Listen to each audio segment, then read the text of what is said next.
Hey there, my name is Jess and welcome back to the channel. So today we're going to be looking at Unlock They Jail Experiments. I keep saying experience, but it's experiment. Season 1, Episode 5. Okay, so today we pick back up with the sheriff and the lieutenant. They're having a meeting about the program. And so they're talking about like how the older ones are not really saying too much to the young ones. And the sheriff says like he doesn't want them to get relaxed, but he'll add like another freedom.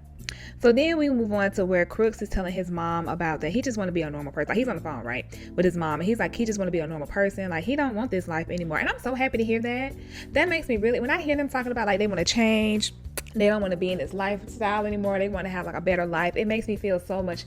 It makes me feel happy because I'm like, look at you over there, growth. Ladies and gentlemen, this is what we call growth, okay? So then we find out Crooks is a meth addict, and he's been dealing with it since he was 13 years old. So his dad had died when he was 9, and he kind of like blamed everyone, even God, okay?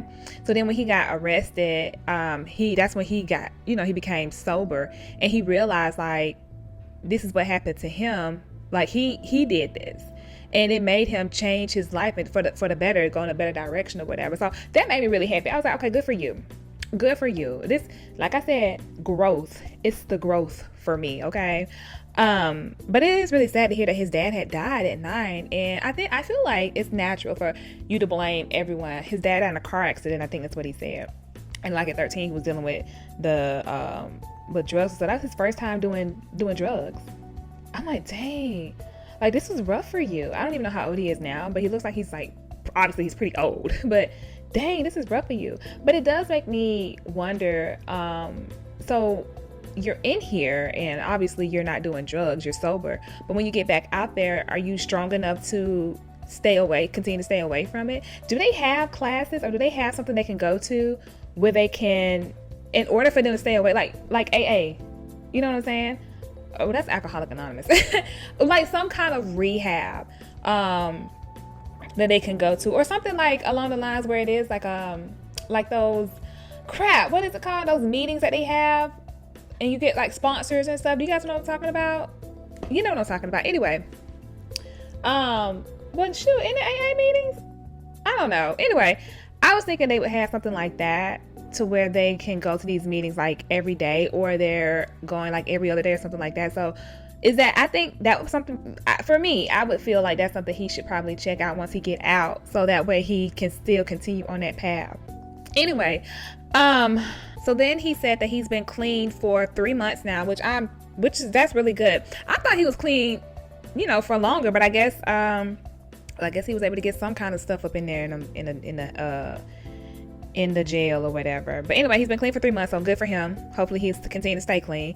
And he feels like this program has helped him a lot. He feels like he can actually do this like for real this time. So that makes me happy. And I can understand that, because it's like you're out and about, you can roam around, you're not going to be stuck in for you're not doing the whole 23-1 thing. So that is a big thing. Like I said, like that helps with your mental as well. So I think doing that really helps him, because he said he's working out now. He feels like strong enough to take care of himself, and he's taking accountability for his actions. So proud to hear that, and I hope he does stay on that track. So then we move on to Don. I think that's who it is, Don. And we see he's reaching out to his family. Now this one, he kind of we'll get to that. So he's on the phone with his sister, and he's asking his sister for a favor. He said he's on like $1,000 bond, and she's like, she needs tires for her car, and she's just very disappointed in him. And she's like, I'll support you, but I'm disappointed. And he's just so focused on like, okay, well, give me this money, give me this money, And so she's like, last time I helped you out, you didn't even say thank you, or you didn't even come by and see me, not once. So I'm like, okay, now, Don. Now, somebody helping you out. The first thing you should have said was thank you, okay? Because they didn't have to do this. Second of all, I feel like you could at least visit your sister. If you can call her and ask her for money, you can come by this house to see her, okay? So he feels like his family don't support him. She's like, yeah, she coming down on me. She down to me. Like she not listening. I'm like, she's upset with you. Like, you asking her for money, but yet the last time you did this, she helped you out. You didn't say thank you. You didn't do nothing. So, and then it's like you're back in jail, and I don't know how many times he's been in and out, but I feel like he is kind of he expects you to do this for him. That's what it's coming off to me. I could be wrong, but to me it comes off as like, no, you have to do this for me. And I feel like he's probably the baby of the family, because sometimes I feel like the baby of the family, they act like that. Not all the time. I'm the baby of the family, okay? But I feel like he's saying that she's downing him. It's not she's downing you. She's just, like she said, she's disappointed. So moving on. So then we have the meals are out, right? And True is just chilling, because y'all know that's True's job. True's like, this is my thing. But remember, he said that he was stepping back. That man wiped his hand clean, threw his hands up, was like, I'm good, I'm done. It is what it is, okay? So then he said he's like letting them deal with it. He's not doing it. So Mayhem was kind of surprised. And like that he's not, taking charge or whatever. So he says that, he was good. Mayhem said that he was good with those trays. But, now it's unorganized. What does that say to you? What does that say to y'all? I feel like True has really good intentions. Sometimes I do feel like he comes off as like, I do no wrong, I know better than everybody, I'm gonna run this. But if you think about it, it really was organized. So Dun Dun ended up assisting with the trays, and it was, everybody didn't get a tray, I'll say that. So Dun Dun was like, he says that this helped him keep him motivated since the conversation with his sissy happened earlier. So I mean, he tried, I guess, but it just was not organized. And since True isn't doing the trays, the young ones, they started hoarding ingredients to make Hooch, y'all. Hooch. So it's funny because Southside and Ty, they really ain't concerned about nothing. They feel like since no one's in charge, they just gonna get wild. It's gonna be a party. We finna get lit. It's a hot girl summer, all the other good stuff. I guess you could say hot boy summer. We ain't worried about nothing, okay? And so Sprinkle, that's his name. Sprinkle didn't get a tray. Y'all, these nicknames, they be throwing me off sometimes. Like, why do they call him Sprinkle? It doesn't matter. The point is that Sprinkle didn't get a tray. He go and tell Miss Dennis he didn't eat. And so this could be repercussions, because they give them the exact amount of trays for the inmates. So now there's like this big issue, because they have to eat. The juveniles said the juveniles have to eat like 3 times a day. And then Miss Dennis is asking about the trays, and she tell Dun Dun like, you can't do these trays no more. And so then he just started snapping on Miss Dennis. She's like, if you keep talking to me like that, what she said, I'ma spray you? Oh, I think she said I'ma spray you or something. I ain't gonna lie, like, I ain't gonna sit up here and take no disrespect from an inmate like this. You didn't call me out my name. You didn't sit up here going off on me because you didn't do a good job on doing the trays. I did my job. I brought you food. Now it's up to y'all to distribute the trays however you need to. You know this. So and I think that it's stemming from like he's lashing out because of his sister, and then he gonna have the nerve to say she gonna come at me, sir. Like, what do you mean she gonna come at you like that? Yes, she is coming at you like that because you didn't do your job. You didn't do well. That's why she came at you the way that she did. So I don't know. Dun Dun is just a troubled child, and I hope that he gets the help that he needs. Anyway, so then we move on to Eastside, who wants to start a fire. Where in the world did you get this idea to start a fire? Well, let's talk about it. So they really was out here pushing the limits, for sure. They was not playing any games. Like when he said that he wanted to get lit, like literally get lit. So they start to make this fire. They want to make this fire to do like, I guess it's like a wick, and to make like it's the wick. I guess the wick is to make homemade tattoo ink and cigarettes. That's why they want this fire. So then they plot to get this battery from off the wall. It's a clock. The battery is in the clock, and they was like, yo, I think that if we get this clock, I think we can get the battery and use it. So they send up their plot, and you got Miss Dennis, she doing her thing where she's looking in there to see like what's going on, what's happening over there.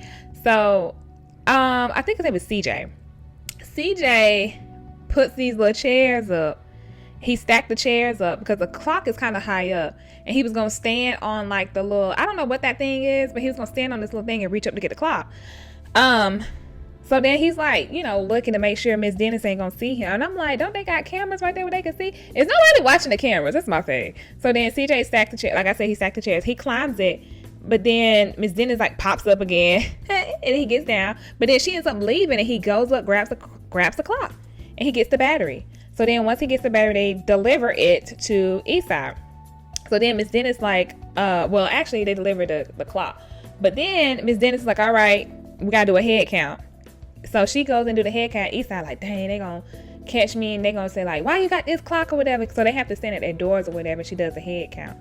But she didn't catch it. She literally just walked by like doing the head count. And I was like, is this like on purpose? Because honestly, I thought that when they did a head count, they kind of do look inside your cell or whatever just to see like what's going on, you know. But I guess not. She literally just walked by like it was nothing. And they doing all of this for a week. It's crazy. And so they got the battery and it worked. And so they was able to make a fire. So then they had to put the clock back up, and they was able to put the clock back up and did not get caught. And Miss Dennis, you know, she's been looking in at the door and stuff like that. And he just put it back like it was nothing.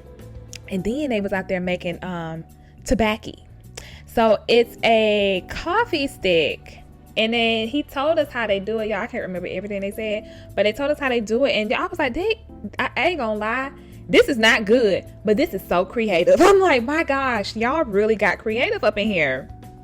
So, okay, so then Ty talks about how he didn't do drugs before life in jail. And I was like, dang, so you was out here in the free world just living life, not doing drugs. But then you come back in here, when you come in here, now you're doing this stuff. I'm like, oh, Ty, that's not good. So I didn't know that people get drugs in through like cigarette cartons and stuff like that. And they said that, and I'm like, and even one of the guys was like, you go to court, you can bring it back in. I'm like, how the heck do you do that? That's so crazy to me, but I'm not surprised. So anyway, it's like everybody was in there blowing the jail down. Like he said it was gonna be a party. He wasn't lying. They were getting lit off of they was in there smoking. I mean, so many of them was in there just smoking.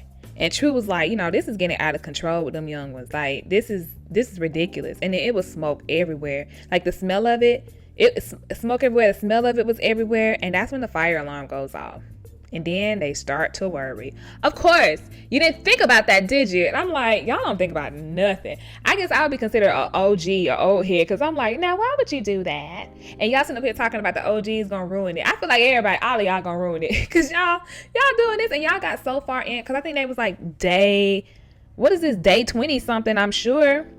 But anyway, that's all I have for you guys on this episode. Thank you guys for joining me today. Let me know your thoughts and opinions down below in the comments, and I will see you guys in the next video. Bye.